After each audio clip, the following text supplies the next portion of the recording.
Bonjour à tous, bienvenue à ce mini-webinaire. Je m'appelle Alexandra Scaillet, je suis juriste 3.0 de Legal PME.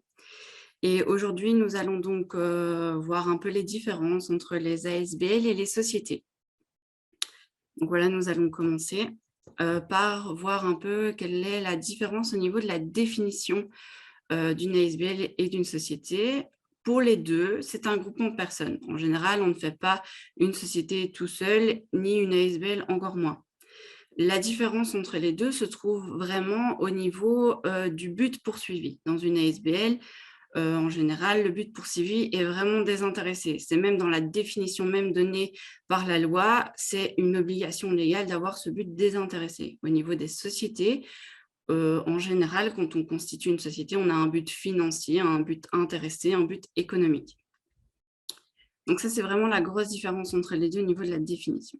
Au niveau de la constitution, pour les deux, vous allez avoir la rédaction de statut, la rédaction d'actes constitutifs, le dépôt de cet acte constitutif au greffe du siège social du tribunal de l'entreprise, du siège social de l'entreprise, mais c'est le greffe du tribunal de l'entreprise, autant pour moi, et qui sera ensuite publié au Moniteur belge pour les deux. Et il y aura également une inscription à la BCE qui vous donnera un numéro d'entreprise. Mais vous me dites, mais alors où est la différence entre les deux? C'est une très bonne question. La différence se trouve tout simplement au niveau de la rédaction de l'acte constitutif. Il y aura à la fois un acte notarié ou un acte sous seing privé, donc entre parties tout simplement pour une ASBL. Vous avez le choix, là où une société, en tout cas pour les sociétés en général, c'est-à-dire SA, SRL et SC, n'ont pas le choix, ils doivent passer devant notaire et faire un acte notarié. Voilà, c'est vraiment la grande différence. Au niveau de la responsabilité et des conséquences, pour les deux, ils ont une responsabilité limitée, mais limitée à quoi? À l'apport que le fondateur va faire, c'est-à-dire ils vont apporter de l'argent leur responsabilité financière se limitera à ça. Pour quelles raisons? Tout simplement parce que quand on crée une société et une ASBL, le patrimoine de l'ASBL ou la société aura son patrimoine propre et sera bien distinct du patrimoine de la personne fondatrice ou des personnes fondatrices. En tout cas, ce qui fait que ça retire totalement son patrimoine personnel d'éventuels créanciers qui se retourneraient contre l'ASBL ou contre la société. La grosse différence qui subsiste entre les deux, c'est au niveau de la responsabilité des fondateurs en cas de faillite dans les 3 ans de la constitution pour une société. On va considérer qu'il y a un manquement au niveau des fondateurs car ils n'ont pas assez estimé les fonds nécessaires. Et s'il n'y a pas eu assez de fonds nécessaires investis, leur responsabilité sera engagée. Et on parle ici bien de leur responsabilité personnelle, donc leurs avoirs personnels. Voilà. Maintenant, on rentre sur les différences fiscales. On a les différences au niveau de la TVA et la différence au niveau de l'impôt. Au niveau de la TVA, en général, on parle bien ici en général, les ASBL sont non assujetties à la TVA.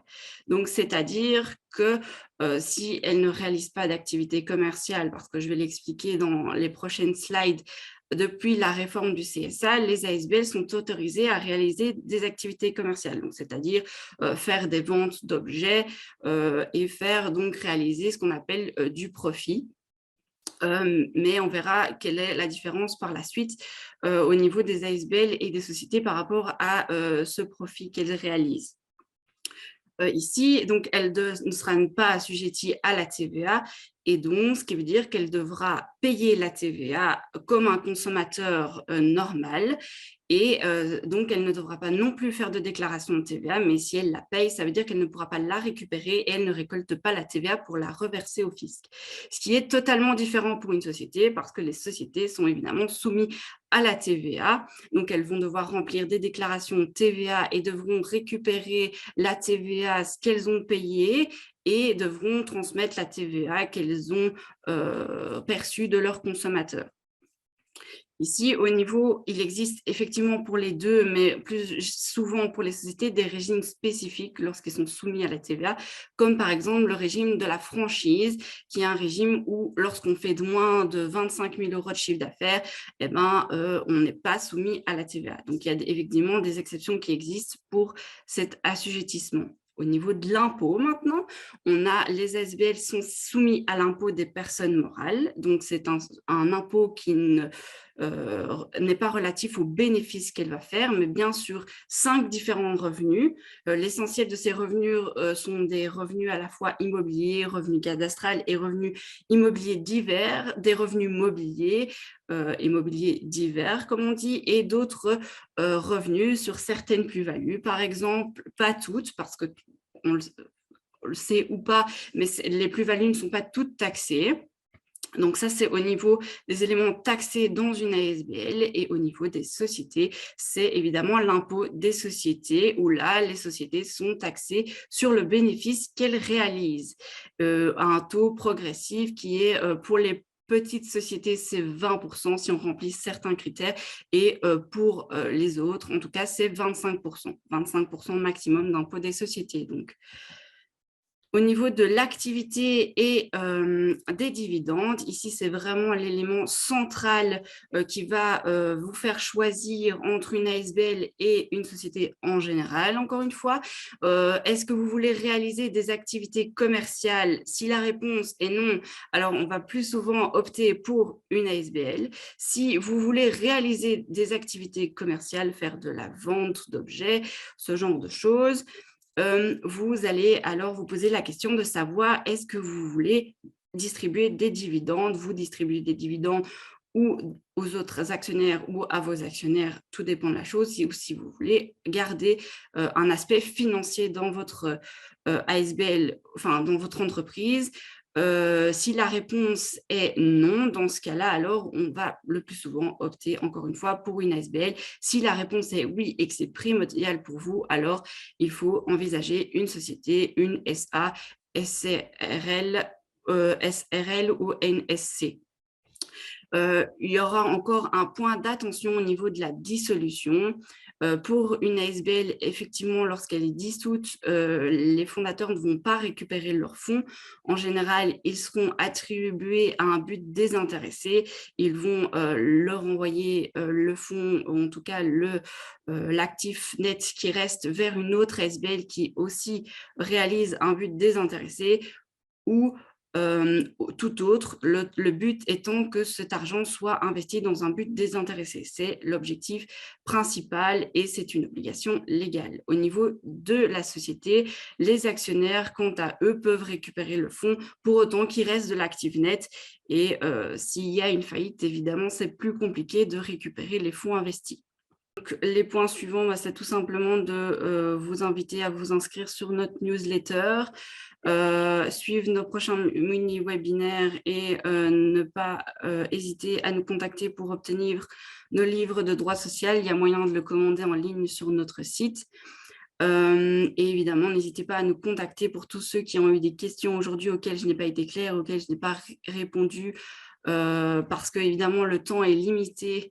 N'hésitez pas à nous recontacter, je prendrai le temps nécessaire pour vous réexpliquer tout correctement et vous aider à répondre à vos questions.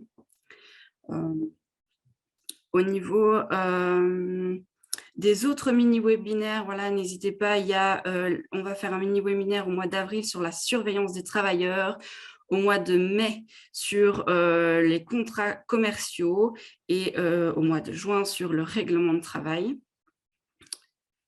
Petite nouveauté également, on a lancé cette année des livrets périodiques. On en lance 4 cette année et il y aura un autre l'année prochaine et encore d'autres l'année prochaine aussi.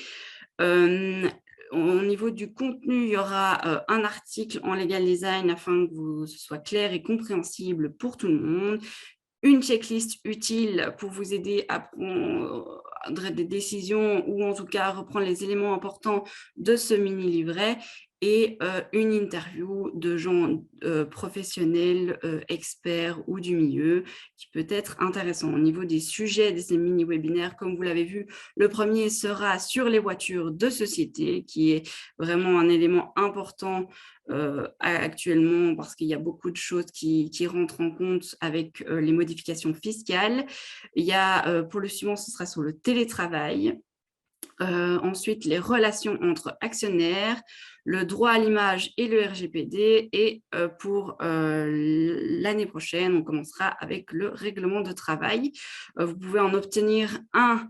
Vous n'êtes pas obligé de les prendre tous pour 15 € et les 4 premiers sont à 50 €. Voilà, j'espère que j'ai pu être claire et vous avez eu toutes les informations que vous avez voulu. Je vous souhaite donc un bon appétit et peut-être à une prochaine pour un prochain mini-webinaire. Merci beaucoup.